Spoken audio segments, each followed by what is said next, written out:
High বন্ধুরা, তোমাদের সঙ্গে একটা গুরুত্বপূর্ণ বিষয় নিয়ে আলোচনা করতে আসলাম। গত 24শে জুলাই 2024 তারিখে আমরা বাড়ির 2-3 জন মহিলা আছি, আমার দিদি, আমার মা, আমি সবাই কাজে ব্যস্ত ছিলাম।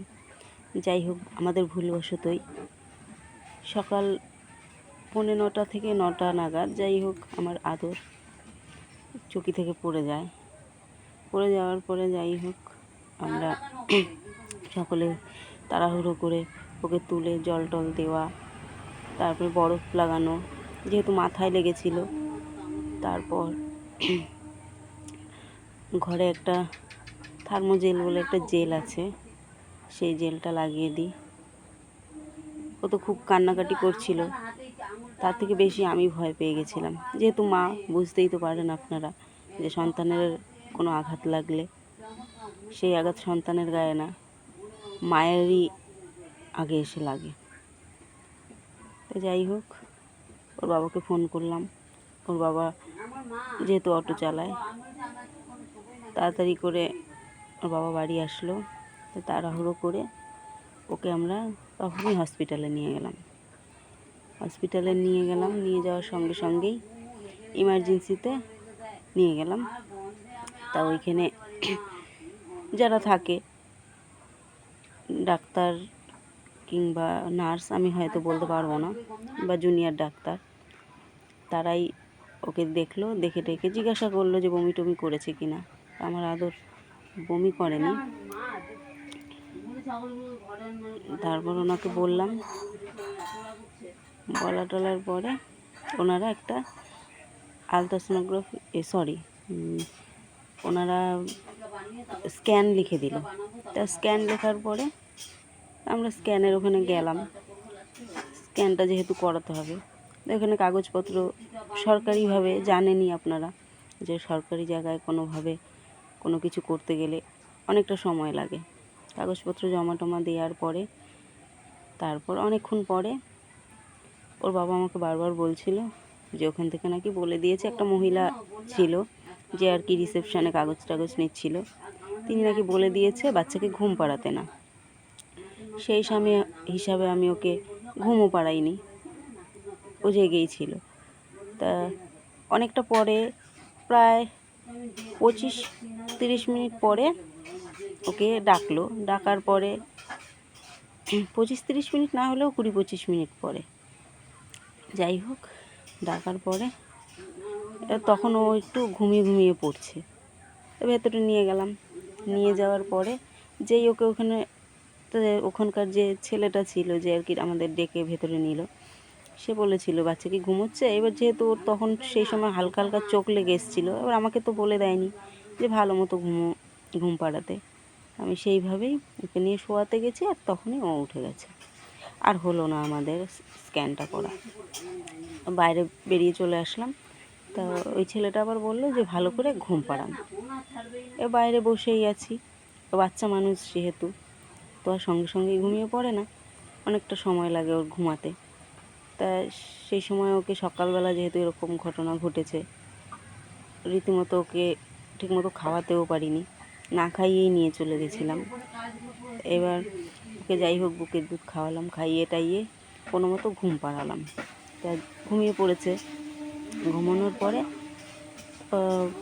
আরও যারা লাইনে ছিল, ওই ছেলেটাকে ওর বাবা বলল যে ও ঘুমিয়ে পড়েছে, তা ওকে একটু ডেকে করিয়ে দিলে ভালো হয় না। তা আরও 2-3 জনকে ডেকে নিল। আবার ওর বাবা আবার বলল। তো ছেলেটা বলছে একবার তো দেখলেন, ডাকলাম। ওর বাবা বলছে যে এখন তো ঘুমিয়ে আছে, তার জন্য বলছিলাম যে এখন করে নিলে ভালো হতো, তাও ডাকলো না। এরকম করতে করতে 6-7 জনকে করানোর পরে এবার যেই আমার আদর ঘুম থেকে উঠে গেছে, ওর ঘুম ভেঙে গেছে। বাচ্চা মানুষ কখন ঘুমোবে বা কখন ঘুম থেকে উঠে পড়বে সেটা সম্পর্কে তো আমাদের জানা নেই। এবার উঠে গেছে, তখন আমাদের ডাকছে ভেতরে যাওয়ার জন্য। এবার সেই সময় যেহেতু উঠে গেছে, তখন তো আর করা সম্ভব না। তারপরে এবার আমার খুব রাগ হয়ে গেছে যে বাচ্চাটা ঘুমিয়েছিল, সেই সময় করে নিলেই ভালো হতো। উঠে গেছে। আর তখন আমি বলছি এখন আর কি করে হবে, ও তো উঠেই গেছে। তারপর যে রিসেপশনে মহিলাটা বসেছিল উনি যেহেতু বলে দিয়েছিল ঘুম পাড়াতে না, ওখানে গেলাম। যাওয়ার পরে তারপর আমি ওনাকে বললাম যে আমাদের কাগজপত্রগুলো ফিরিয়ে দিন, আমরা আর স্ক্যান করাবো না। আমরা ডাক্তারকে তো আমাদের কাগজপত্রগুলো দেখাতে হবে। তো উনি বললো কাগজ আর ফেরত হবে না, এই একটাই কাগজ আপনাদের ফেরত দেওয়া হবে। তারপর যাই হোক আমার সাথে রীতিমতো ঝামেলা বেঁধে গেছে যে একটাই কাগজ কেন দেওয়া হবে, আমি তো বাচ্চাকে করাইনি। তা আমাদের ওই কাগজপত্র বলে কি আপনার বাচ্চাকে তো বেডে তো তুলেছিলেন। তখন আমি বললাম বেডে তুলেছিলাম মানে তাহলে আপনি কেন আগে বলে দিলেন না যে বাচ্চাকে ঘুম পাড়াতে হবে, তাহলে আমি সেইভাবে নিয়ে বাচ্চাকে ঘুম পাড়াতাম, ঘুম পাড়িয়ে তারপর বেডে তুলতাম। তখন উনি রীতিমতো আমার উপরে চড়াও হয়ে গেছে। তখন আমিও বলেছি যে অসভ্য মহিলা, তখন বলে টলে যাই হোক ঝামেলা টামেলা হওয়ার পরে চলে আসলাম। তারপর যেই ডাক্তারকে আদরকে আর কি দেখাই, চাইল্ড স্পেশালিস্ট, উনি আবার সেই দিন রাউন্ডে ছিল। তা ওইখানে অন্য জায়গায় আবার টিকিট করিয়ে তারপর সেই ডাক্তারকে আদরকে দেখানোর পরে তাও ডাক্তার দেখলো, বললো আপনার বাচ্চার সেরকম কোনো সিমটম নেই যে সমস্যা হবে বা কিছু, আপনি বলছেন বমি টমি করেনি। আমি বললাম হ্যাঁ বমি টমি কিছু হয়নি। বললো বমি টমি যখন হয়নি তাহলে কোনো ভয় নেই, আর 3 দিন সময় দিলাম, 3 দিনের মধ্যে যদি বমি টমি করে বা কিছু সেরকম কোনো খিচুনি টিচুনি হয় তাহলে তখন আপনি স্ক্যান করিয়ে তারপর বাচ্চাকে ভর্তি করাবেন। তারপর যাই হোক বললো, আর ওখান থেকে ডাক্তার ওষুধ লিখে দিল, বমির ওষুধ, আর ওখান থেকে প্যারাসিটামল খাইয়ে দিল। খাওয়ানোর পর আর বললাম যে এরকম স্ক্যান করাতে গেছিলাম তো ঘুমোচ্ছে না, উঠে যাচ্ছে। তখন উনি বললো যে সেটা আগে বলবেন তো। ডাক্তারবাবু একটা ওষুধ লিখে দিল, বললো স্ক্যান করানোর আগে যেখান থেকেই করান। আমি বললাম এখানে আর করাবো না, বাইরে থেকে করাবো। তো বললো এখান থেকে করান বা বাইরে থেকে করান।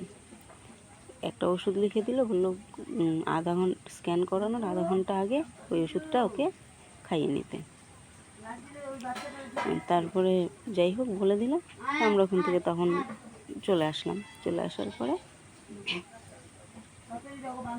তারপর আজকে 3 দিন সকালে হালকা একটু বমি হয়েছিল।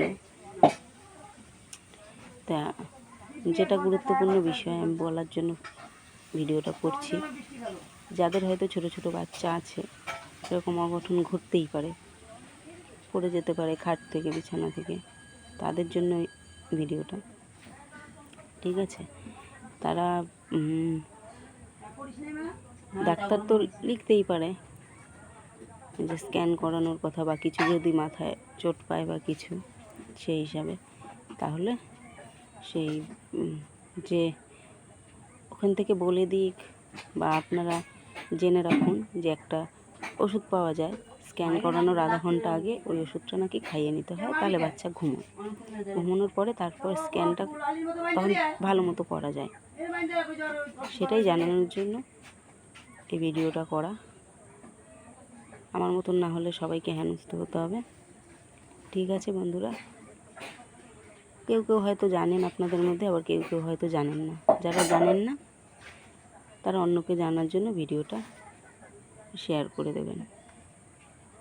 আর কারো বাড়ির বাচ্চার যেন এরকম সমস্যা না হয় চোখে চোখে রাখবেন। দরকার পড়লে বাচ্চাকে বেঁধে রাখবেন, কান্নাকাটি করবে, হয়তো ব্যথা তো পাবে না।